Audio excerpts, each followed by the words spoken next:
Hey guys, welcome to Triple B Family Traditions. So it's getting close to Christmas. What are some of your family tradition recipes?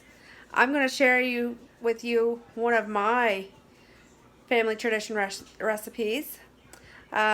This is something that's widespread across Prince Edward Island. It's not just my family. It's not just a tradition in my home, but it's a tradition in most Acadian or pretty much Atlantic Canada's homes. Some people call it tartare. Um, some people call it scrap pie. Some people call it meat pie. So can you guess what's in my big pot? It's something that has to cook a very long time. It takes basically 2 days to make. Can you guess? So this is my family tradition sharing with you today.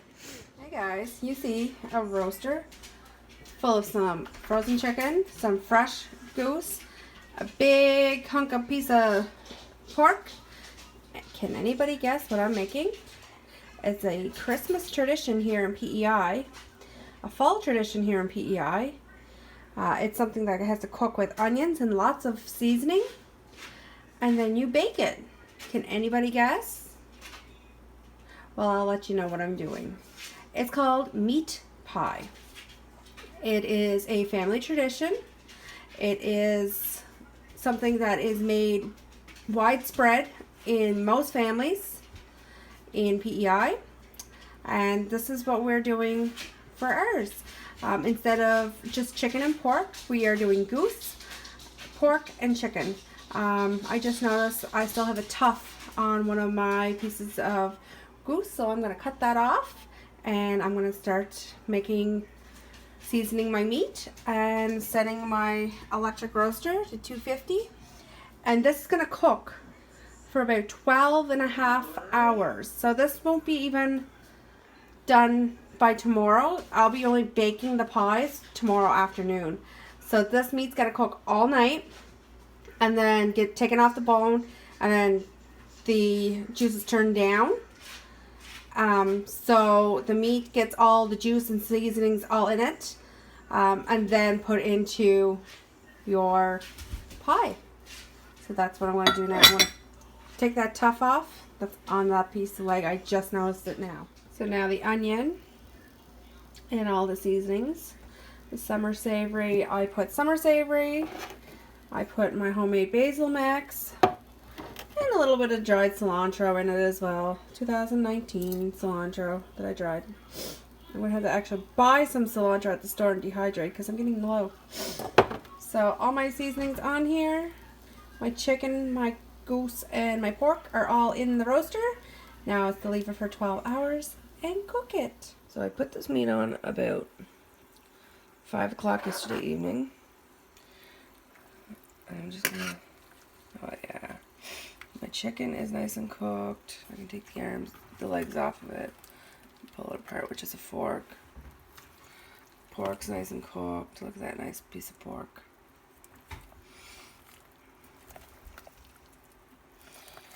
Goose is nice. So I'm going to actually take this, reduce the heat now, let the meat cool a bit, get a big bowl, take the meat out, and start separating meat from bone. And then I'm going to put it back in here. Let all the meat sit in the bone, in the broth, I mean. Because you'll see all the nice broth and fat. And let the meat sit in that for another probably hour. And then make my doughs. So I have all the pork separated now. And it's going to go back in. That's why I have it in a strainer. So as I'm separating, the juice will run back into the roasting pan. But now that's all separated, so I can put that back in the roasting pan. I have chicken right here out of the roasting pan that's now broke apart because it's really, really cooked. So I'm going to take the bones out of that, and I'm going to put that in the roasting pan as well. And then I'll take the goose out and do the same. So all the chicken and the pork's now been separated. The goose, the wing and legs have been separated and cleaned off the bone. Now you'll see I have the goose in my big strainer, and I'm going to do the goose. She's still fairly heavy, so but you can see the meat's literally falling off the bone. So let's get her my prep for my dough started. I have to wash these eggs. These are fresh today. Just set them on my counter. I actually got 8 today. So in here I have a teaspoon of salt. I have 4 cups of flour, a quarter teaspoon of baking powder, and I have 3 tablespoons of sugar. That's it. And you'll notice there's, well, this is not supposed to be out, but there's no oil or water. Because what I'm going to do for my oil and water is going to take the juice out of my roaster. Wait, that focus. Take the juice out of my roaster and use the juice from the meat as my oil and my water. So I also have the seasonings into my crust. So that's a very important tip when you're doing meat pies, is you want to use the juice from your meat as your oil and your water, because you want that flavor from the meat in your crust. And also it makes a nice flaky crust. So for 1 cup of juice, you're going to use this. You'll need 1 cup of juice for in your dough, and you'll see I have my eggs in there now waiting. What I do is take my little strainer. My spoon is missing. There's my spoon. So what you're going to do is try and get as much just juice as you can, but if you get meat, that's why you got the strainer. So, and then get your meat, so your meat does not getting in your dough. You're going to use your strainer.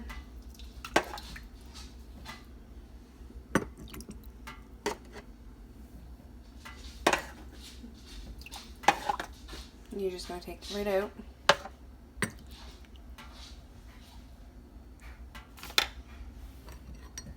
Put your meat back in.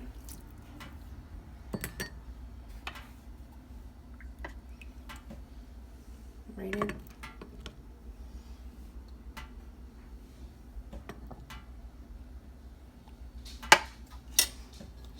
So there's my 1 cup mark.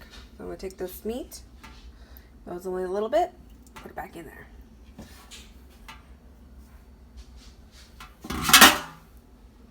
Excuse me, but you're going to go end up in the kennel if you don't get out of here. So now you'll notice I have my dough on my counter, and I'm going to show you. I didn't quite use a full cup. I take a cup out and I just pour and mix my dough until my dough sets. You don't let this dough rise. You're just going to want to knead it out into your pie crust now. So this is what I'm going to do now, and I'm going to use these pans first, and this is going to be for the bottom crust of these 3 pans. So the first pie is almost finished and ready for the oven. So the next pie, you'll see I have juice in the pie.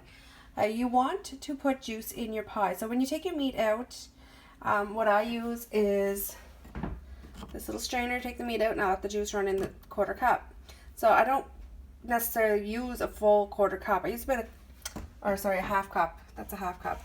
So I don't usually use a 1/2 cup. I use between a little less than a 1/4 cup of juice, and I put the juice in the pie. So that's going to flavor the pie really, really well.